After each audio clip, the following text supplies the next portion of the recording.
Approaching now are the duo of gladiators whose names strike terror in all who hear them.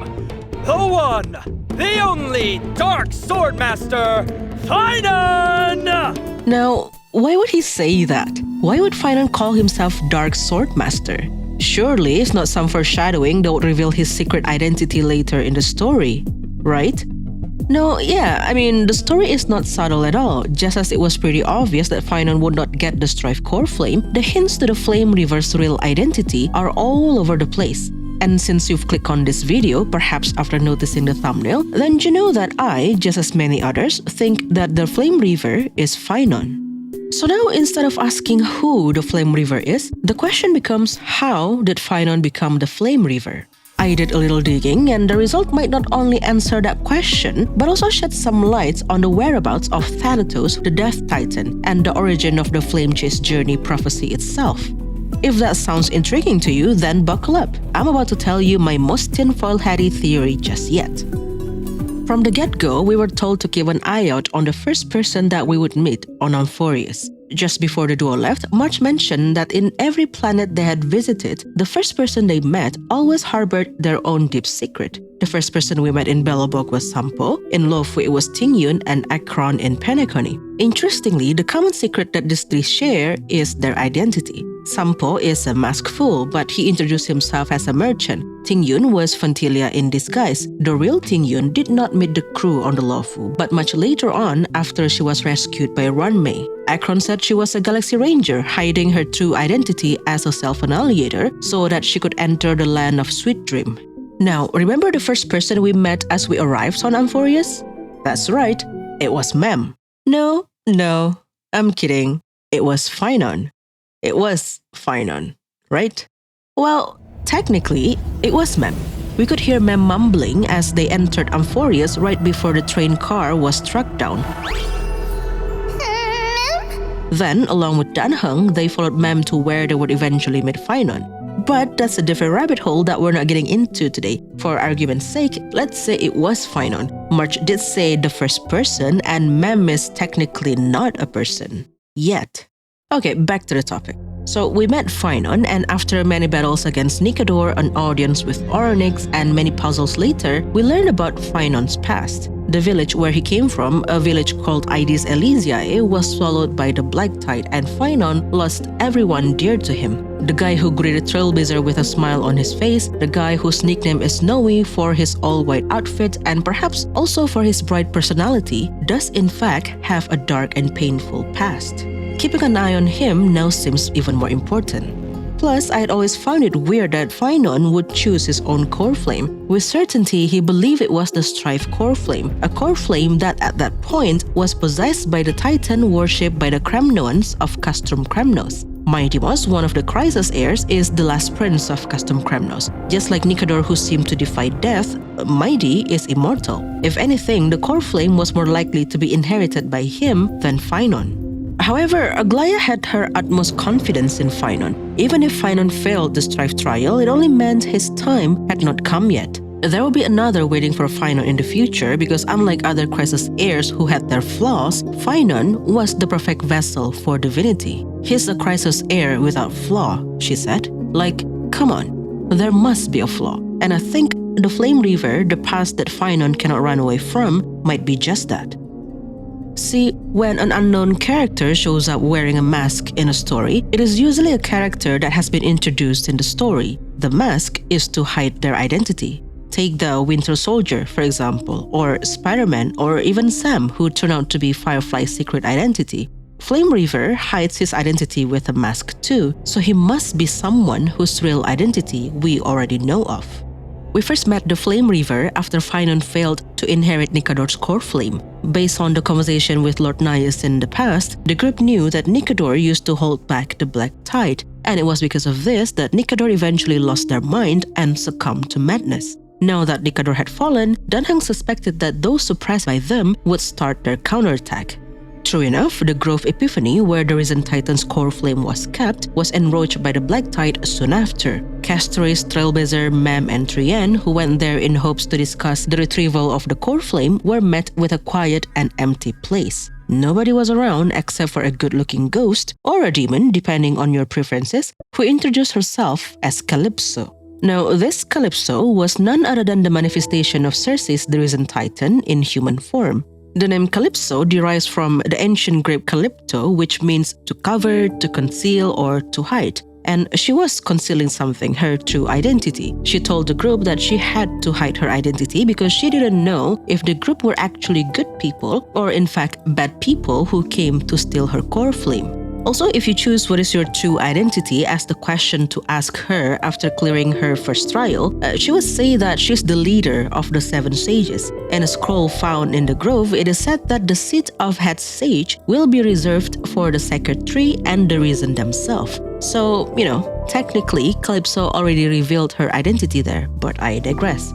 Circe revealed that the hunter reborn from the Black Tide had come to the grove to steal her core flame. This forced her to split the core flame into 3 parts and hid them away. 2 were claimed from the trial she gave the group, while the last part was planted inside Anaxagoras, a sage of the grove who chose to stay behind to defend the place. And so the group hastened to reach Anaxa, where they would fight this mysterious hunter, a sword master donning a black robe, buying Circe enough time to reform the core flame and regain her true form, which in turn would help the group defeat the sword master. Interestingly, on their way there, Mem noted that the memory in the area had such an intense smell. It was the scent of bulrush, sand, and blazing sun. The sword master was the source of the smell and the memory. In fact, he was the memory itself. We'll come back to this later. So the group fought him, the core flame was reformed, Circe launched her counterattack, punching a hole through the swordmaster's chest, which he mended like it was nothing. It didn't even slow him down, and eventually the group survived only thanks to Trien, who opened yet another sentry gate and transported the Flame-Reaver somewhere else through it. While Aglaia had originally planned to get Circe's and Oronix's core flames last, as they were some of the still lucid and non-hostile titans, the fact that Circe's core flame was hunted down messed up the priority a little bit. Worse still, they soon found out that Oronix had fallen and their core flame stolen. The sooner they devised a plan to take out the Swordmaster, the better. So they decided to lure him to Custom Kremnos using Anaxa, where they would reclaim Oronix's core flame before trapping the Flame-Reaver in the past using Mem's power. Sounds like a great idea. I mean, other than Oronix, Mem's the only one known to be able to reverse time. So surely trapping that Swordmaster in the past would stop him, right? Nope, they were absolutely wrong. For some reason, the Swordmaster was able to teleport himself back to the present after the group left him in the past. Thankfully, Mighty returned from his trial just in time to lend the group Nikodos' power to subdue the Swordmaster. So for now, the Crisis Heir had gained 1 extra core flame and another Crisis Heir becoming a demigod. Now that the quick recap of the quest is out of the way, let me put on my tinfoil hat and walk you through my reasoning of believing the Swordmaster to be Phainon. Let's tackle the obvious ones first. There is that transition of Phainon to the Flame-Reaver in the Nameless Faces video. There is the introduction that Phainon made for himself that I played in the opening of this video. He did that when he, Trailblazer, and Mighty were having their little competition while exploring Custom Kremnos. Phainon called himself Dark Swordmaster like the goofy guy that he is, but hey, foreshadowing is foreshadowing, you know? Both of them are associated with the word Nameless. Phainon is the nameless hero, the Flame-Reaver is the nameless Swordmaster, and they both wield a great sword. Then there is the Golden Scapegoat game. The color scheme of the Golden Scapegoat and its past self are pretty much one-to-one with Phainon and the Flame-Reaver respectively. Phainon is snowy for his all-white outfit. Flame-Reaver is the black robe guy. Phainon has sun motif all over his outfit, while the Flame-Reaver has a half sun and a crescent moon, a solar eclipse. Interestingly, in the new Divergent universe, the sun and the solar eclipse are the symbols used to signify the day and night cycle. Now, remember when Mem said that the memory around the grove smelled like the scent of bulrush, sand, and blazing sun as they were approaching the Flame-Reaver? As Mem saw him, she rectified herself, saying that he was the source of the smell himself. Later on, when Tribio recalled the memory of the Tribios' origin, her mother told her that one of the warriors who would join the Crisis Heirs came from a village where bulrushes flourished. While you could argue that the Flame-Reaver having the scent of bulrush is an implication of what he did to Cyrene, let's take a look at his combat abilities. One of them is called Underworld's Grief. Now, the village where Phainon is from is called Aedes Elysiae. Aedes is Greek for unpleasant. Meanwhile, Elysia, which I believe Elysiae is derived from, means blissful or paradise. However, it also means the realm of the dead. This realm of the dead in Greek mythology is considered part of the underworld. Also, yes, the word Elysia itself derives from Elysium, which is also known as the Elysian Plains or Elysian Realm. So now I wonder if you who have played through the Elysian Realm in Honkai Impact knew this prior to your playthrough, but I digress. So, if Phainon comes from a village called Aedes Elysiae, and Aedes Elysiae literally means unpleasant paradise or unpleasant realm of the dead, and the realm of the dead is part of the underworld, doesn't that basically mean he comes from the underworld? Hence underworld's grief? The last piece of evidence that I think is very telling is from the final fight against the Flame-Reaver in Custom Kremnos. I'm talking specifically about this part where the Flame-Reaver got the upper hand against Mighty. As soon as he got an opening, he aimed his sword at Mighty's weak point, the only spot that could kill Mighty Moss the Undying. We only knew this because Mighty revealed it himself during the quest before he left for Strife's trial. And who did he reveal it to? Phainon. So how did the Flame-Reaver know of that information? Not even the other Krasus heirs know about it, not even Phainon, not until before he left for Custom Kremnos and Mighty for the Strife trial. Now that we've established that the Flame-Reaver is Phainon, or so I have convinced you, I hope, the question remains, how did Phainon become the Flame-Reaver? To answer this question, I must borrow a theory that I made about Amphoreus a couple months ago. That's right, from here on out, it will be pure speculative mode laid on top of another speculative scenario. Just letting you know. See, what I proposed in that other video is that Amphoreus is not a real planet. It once was, but the planet has long been destroyed. Thanks to Fully the Remembrance, the memory of this planet has been preserved in the Lands of Remembrance. However, Fully's job is only to preserve the memory. Even if the world is restored, the ending will always be the same because the future is predetermined by the past. This is something that Nous has calculated, something that Herda agrees with after she solved the solitary wave theory.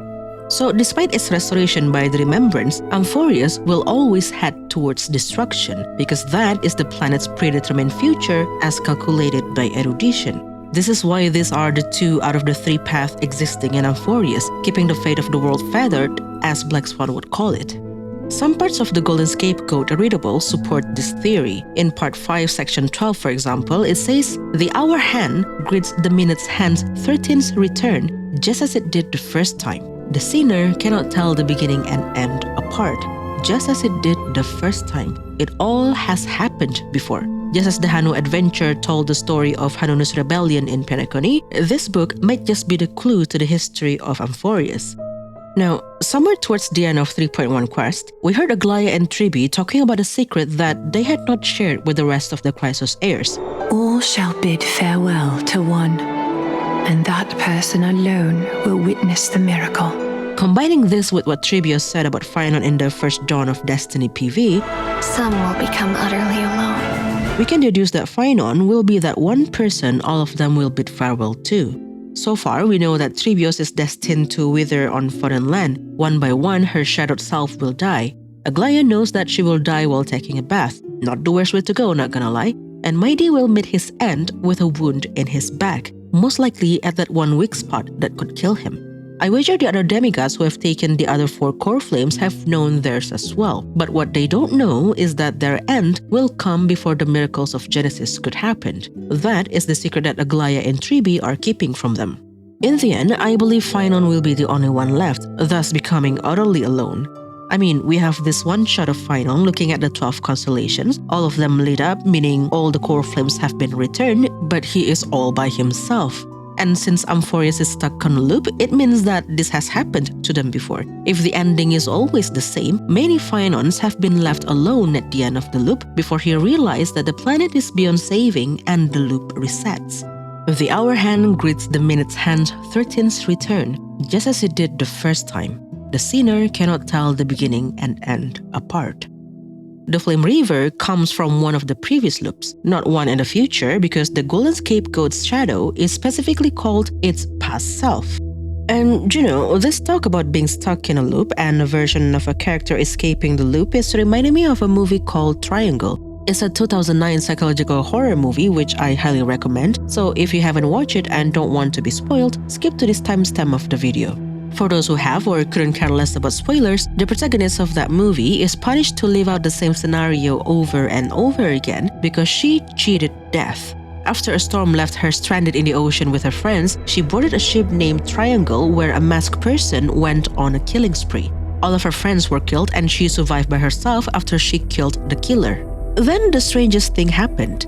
She saw what looked like herself and her group of friends stranded in the ocean. Those people boarded the ship and she watched as one by one, the second iteration of her friends were murdered by another masked person. Once again, her other self was the sole survivor. While in hiding, she learned that she was the killer. At least a version of herself from another loop. Many versions of herself from previous loops. She found notes written in her handwriting, yet she refused to go down the same path. She tried to keep everyone alive, but no matter what she did, everybody still ended up dead. She even ended up killing one of her friends in the process. Eventually, she realized that there was no getting out of the loop.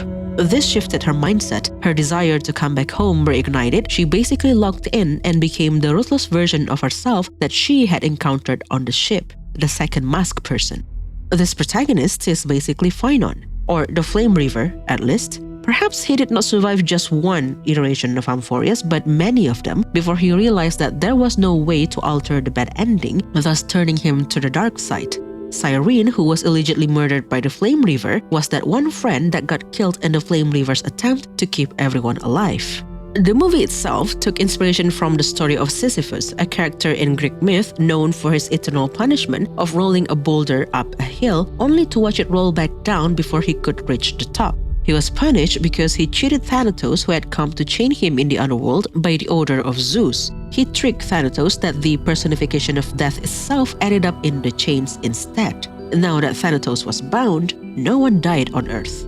And haven't we heard of something similar happening on Amphoreus? The death titan Thanatos has been missing. Castorus has been looking for the titan. What if that's the Flame-Reaver's doing? He somehow managed to bound Thanatos, perhaps hoping that this way none of his friends will die again. Maybe that's why Thanatos has been missing, and the only one who knows where the Death Titan is the Flame-Reaver. So, when we really think about it, the Flame-Reaver is not really the bad guy. Even his goal is aligned with the Chrysos heirs. I mean, what have the Chrysos heirs been doing for the past 1,000 years? They have been stealing the Titan's core flames. So is the Flame-Reaver. Despite Oronyx's warning, the Chrysos heirs has been doing it for 1,000 years. But when there's a new guy in town doing exactly the same thing they've been doing, suddenly they want to protect the core flames. Hypocrisy at its worst. Look, Oronyx had been saying that the prophecy was false. Although it came from Kephili, they could not believe that Kephili would send humanity to butcher their comrades, which makes total sense. Even some people in Amphoreus believe so. And that's the strangest thing about the prophecy. It didn't come from Janus or the other Fate Titans. It came from Kephili for some reason. The very same Titan whose core flame has been or will be inherited by the Flame-Reaver / Phainon. So what if, instead of coming from Kephili themselves, the prophecy actually came from the Flame-Reaver? Perhaps he learned something in the previous loop, and collecting the Titan's core flames could be the new variable needed to change Amphoreus' fate. Thus, he spoke through Kephili so that the flame chase journey could begin. It could also explain the invisible hand that helped Trebios escape after stealing Janus' core flame. It was him. Since we did see him escape Custom Kremnos in the past, he must be able to control Oronyx's power to some capacity, thus allowing Trebios to escape. The Phainon that we know asked who helped Trebios in the past. Wouldn't it be mind-shattering to him when he learned that it was actually his past self that did it? So, what do you guys think? Too crazy of a theory it couldn't be farther from the truth? Or perhaps there's much truth to it? Let me know what you think, and I will see you in the next one.